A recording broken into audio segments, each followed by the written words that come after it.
Hello students, let's discuss the central idea of the poem on his blindness composed by John Milton. ਇਹ poem John Milton ਨੇ ਅੰਨੇ ਹੋ ਜਾਣ ਤੋਂ ਬਾਅਦ ਲਿਖੀ ਹੈ। ਜੌਨ ਮਿਲਟਨ 42 ਸਾਲ ਦੀ ਉਮਰ ਵਿੱਚ ਅੰਨੇ ਹੋ ਗਏ ਸੀ ਔਰ ਉਸ ਤੋਂ ਬਾਅਦ ਇਹਨਾਂ ਨੇ ਇਹ ਪੋਇਮ ਲਿਖੀ ਹੈ, ਇਸ ਲਈ ਇਸ ਦਾ ਨਾਮ ਵੀ ਔਨ ਹਿਜ਼ ਬਲਾਈਂਡਨੈਸ ਰੱਖਿਆ ਹੈ। ਜੌਨ ਮਿਲਟਨ ਨੂੰ ਇਸ ਗੱਲ ਦਾ ਦੁੱਖ ਹੈ ਕਿ ਪਰਮਾਤਮਾ ਨੇ ਉਹਨਾਂ ਨੂੰ ਬਹੁਤ ਵਧੀਆ ਕਵਿਤਾਵਾਂ ਲਿਖਣ ਦਾ ਹੁਨਰ ਦਿੱਤਾ ਹੈ, ਲੇਕਿਨ ਅੰਨੇ ਹੋ ਜਾਣ ਦੇ ਕਾਰਨ ਉਹ ਆਪਣੇ ਇਸ ਹੁਨਰ ਦੀ ਵਧੀਆ ਵਰਤੋਂ ਨਹੀਂ ਕਰ ਸਕੇ। ਇਸ ਲਈ ਉਹਨਾਂ ਨੂੰ ਲੱਗਦਾ ਹੈ ਕਿ ਪਰਮਾਤਮਾ ਉਹਨਾਂ ਨਾਲ ਖੁਸ਼ ਨਹੀਂ ਹੋਵੇਗਾ, ਲੇਕਿਨ ਉਹਨਾਂ ਦੇ ਅੰਤਰਾਤਮਾ ਦੀ ਆਵਾਜ਼ ਸਬਰ, ਪੇਸ਼ੈਂਸ, ਉਹ ਉਹਨਾਂ ਨੂੰ ਬੋਲਦਾ ਹੈ ਕਿ ਪਰਮਾਤਮਾ ਨੂੰ ਸਾਡੀ ਕੰਮ ਦੀ ਲੋੜ ਨਹੀਂ ਹੈ। ਪਰਮਾਤਮਾ ਦੇ ਦਿੱਤੇ ਦੁੱਖ ਸੁੱਖ ਨੂੰ ਜੋ ਖੁਸ਼ੀ ਕਬੂਲਦਾ ਹੈ, ਉਹ ਹੀ ਪਰਮਾਤਮਾ ਦਾ ਸੱਚਾ ਸੇਵਕ ਹੈ। This is a very beautiful poem. ਇਹ ਬਹੁਤ ਹੀ ਖੂਬਸੂਰਤ ਪੋਇਮ ਹੈ। It gives a good message. ਇਹ ਬਹੁਤ ਵਧੀਆ ਸੁਨੇਹਾ ਦਿੰਦੀ ਹੈ। The poem is about Milton's blindness. ਇਹ ਪੋਇਮ ਮਿਲਟਨ ਦੀ ਬਲਾਈਂਡਨੈਸ ਬਾਰੇ ਹੈ, ਯਾਨੀ ਅੰਨੇਪਣ ਬਾਰੇ ਹੈ। God does not need our service. ਪਰਮਾਤਮਾ ਨੂੰ ਸਾਡੇ ਕੰਮ ਦੀ ਲੋੜ ਨਹੀਂ ਹੈ। Those who accept God's will cheerfully are his best servants. ਜੋ ਪਰਮਾਤਮਾ ਦੇ ਦਿੱਤੇ ਦੁੱਖ ਸੁੱਖ ਨੂੰ, ਪਰਮਾਤਮਾ ਦੀ ਮਰਜ਼ੀ ਨੂੰ ਕਬੂਲਦੇ ਹਨ, ਖੁਸ਼ੀ ਕਬੂਲਦੇ ਹਨ, ਉਹ ਹੀ ਪਰਮਾਤਮਾ ਦੇ ਸੱਚੇ ਸੇਵਕ ਹਨ। This poem touches the core of my heart.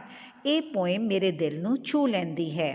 ਇੱਥੇ ਜਿਹੜਾ ਵਰਡ ਹਿਜ਼ ਹੈ, ਇੱਥੇ H ਕੈਪੀਟਲ ਇਸ ਲਈ ਪਾਈ ਹੈ ਕਿਉਂਕਿ ਇਹ ਪਰਮਾਤਮਾ ਲਈ ਸ਼ਬਦ ਵਰਤਿਆ ਗਿਆ ਹੈ ਕਿ ਜੋ ਪਰਮਾਤਮਾ ਦੇ ਸੱਚੇ ਸੇਵਕ ਹਨ, ਤਾਂ ਇਸੇ ਲਈ ਪਰਮਾਤਮਾ ਸਰਵ ਸ਼ਕਤੀਮਾਨ ਹੈ, ਇਸ ਲਈ ਇੱਥੇ ਵੀ G ਕੈਪੀਟਲ ਹੈ ਔਰ H ਵੀ ਕੈਪੀਟਲ ਰੱਖੀ ਹੈ। ਐਕਸੈਪਟ ਮਤਲਬ ਮੰਨ ਲੈਣਾ, ਵਿਲ ਮੀਨਸ ਮਰਜ਼ੀ, ਚੀਅਰਫੁਲੀ ਮੀਨਸ ਖੁਸ਼ੀ, ਸਰਵੈਂਟਸ ਮੀਨਸ ਸੇਵਕ। ਜਿਹੜਾ ਸੈਂਟਰਲ ਆਈਡੀਆ ਪਹਿਲਾਂ ਲਿਖਿਆ ਸੀ ਉਹ ਕੁਝ ਆਸਾਨ ਸ਼ਬਦਾਂ ਵਿੱਚ ਥੋੜ੍ਹਾ ਛੋਟਾ ਲਿਖਿਆ ਸੀ ਤਾਂ ਕਿ ਹਰ ਵਿਦਿਆਰਥੀ ਉਸ ਨੂੰ ਯਾਦ ਕਰ ਸਕੇ।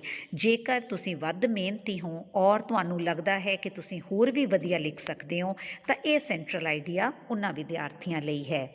ਦਿਸ is a very beautiful poem composed by John Milton. ਇਹ ਬਹੁਤ ਹੀ ਖੂਬਸੂਰਤ ਪੋਇਮ ਹੈ, ਜੌਨ ਮਿਲਟਨ ਦੁਆਰਾ ਲਿਖੀ ਹੋਈ। The poem is about Milton's blindness. ਇਹ ਪੋਇਮ ਮਿਲਟਨ ਦੇ ਬਲਾਈਂਡਨੈਸ ਬਾਰੇ ਹੈ, ਯਾਨੀ ਕਿ ਪੋਇਟ ਜੌਨ ਮਿਲਟਨ ਦੇ ਅੰਨੇਪਣ ਬਾਰੇ ਹੈ। The poet fears that God would scold him for not using his talent. Fears means ਡਰਨਾ, scold means ਘੂਰਨਾ, ਨਾਰਾਜ਼ ਹੋਣਾ।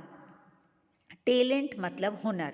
ਤਾਂ ਪੋਇਟ ਨੂੰ ਡਰ ਹੈ ਇਸ ਗੱਲ ਦਾ ਕਿ ਪਰਮਾਤਮਾ ਉਸ ਨਾਲ ਨਾਰਾਜ਼ ਹੋਏਗਾ, ਉਸਨੂੰ ਘੂਰੇਗਾ ਕਿ ਉਸਨੇ ਪਰਮਾਤਮਾ ਦੇ ਦਿੱਤੇ ਟੇਲੈਂਟ ਨੂੰ, ਹੁਨਰ ਨੂੰ ਉਸਨੂੰ ਵਰਤਿਆ ਨਹੀਂ ਹੈ।